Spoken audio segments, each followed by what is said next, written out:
Hey, hey, good afternoon. Good afternoon.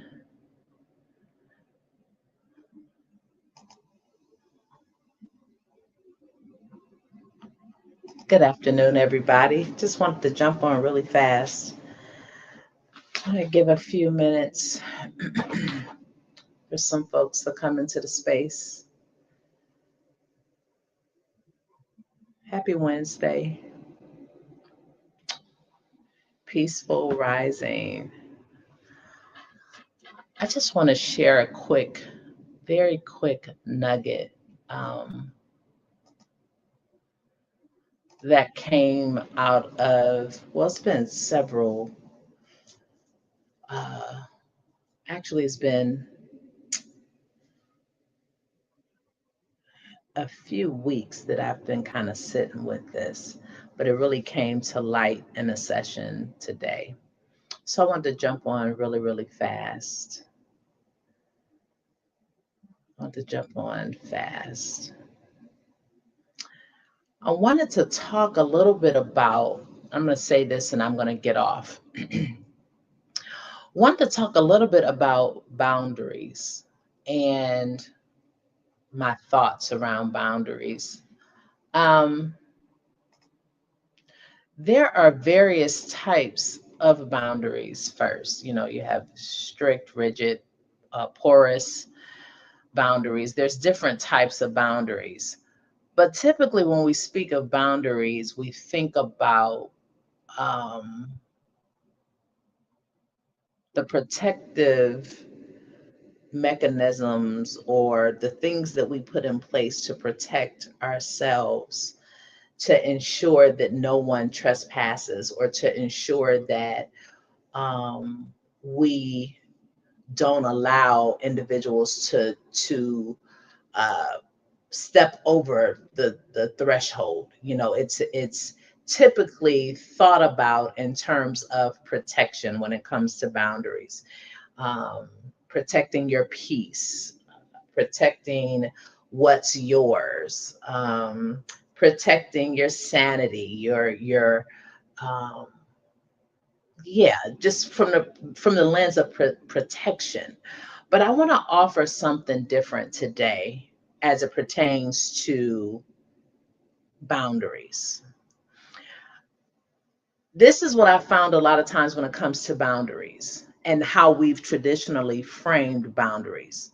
That when we teach people to put, as clinicians, as practitioners, whatever, when we teach people to put up boundaries, sometimes we inadvertently teach them to stay in reactive mode, to be defensive, um, to be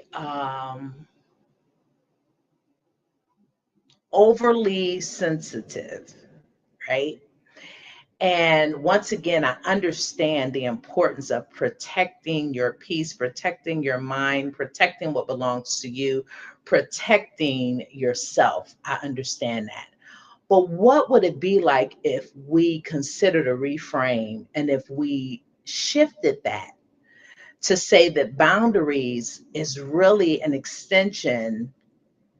It comes out of self-love, but more than that, it's empowerment. What would it be like if we said that boundaries is about taking your power back? Because a lot of times when it comes to the need for boundaries, it's because an individual may feel as though they have been violated. They feel as though their power has been taken. They feel as though they have been misused. They feel as though they have been um, um, not respected.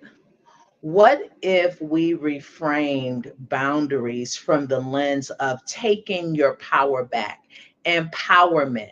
That as I put a boundary in place, I'm really essentially saying, hey, I'm owning and taking back my power and my authority.